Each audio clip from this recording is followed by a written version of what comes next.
So, I'm wondering how you two met. You're both actors, I know that, but how did you meet? You just platformed how we met really well, because Mark wrote a very winning note to me. And I also don't usually respond to, those things. But Yeah, he was so, he so intrigued me because he was in the middle of writing a book called The Performing Art of Psychotherapy, and had responded to a character I was playing at the time, a psychotherapist on a show called Big Little Lies. And yeah.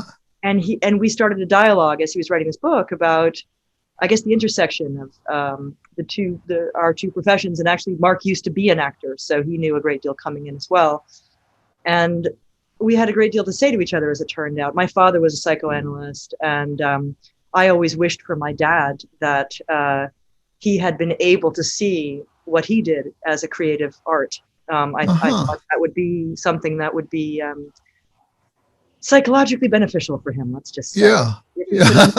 if he could understand that what he did was gloriously creative. The creative act that is acting, and the creative act that is being a psychotherapist, share in common the art of listening. And so that was a lot of what Mark and I started to talk about, is this extraordinary thing of listening, and being able Yeah. to place the other person in a truthful space through your listening, and then you, as an actor, also bring yourself into a truthful space through your listening. So it was a really fruitful and wonderful conversation, and I'm so glad that he wrote such a wonderful note.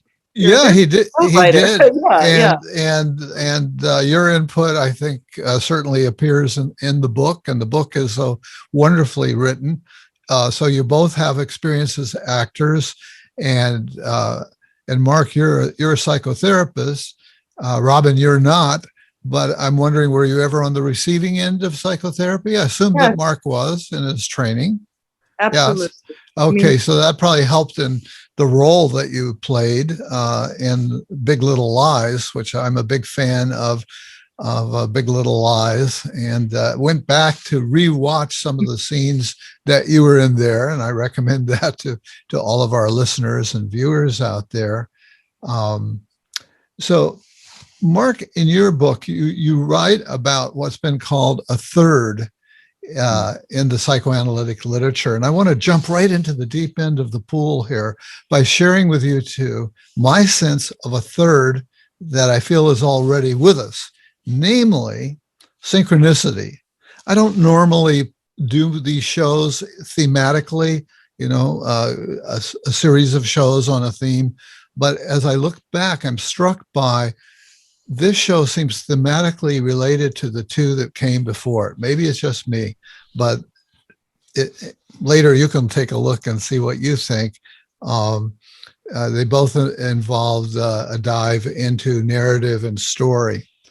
Um, so, Mark, am I stretching the concept of a third too far to bring in synchronicity?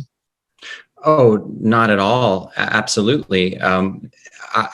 In fact, actually, Robin recognized when I sent her a bit of my introduction originally. She recognized that I was writing about Jessica Benjamin, and I was trying to do it in a way that was accessible to really anyone. And she recognized that I hadn't used her concept of the third. And we started talking about the third.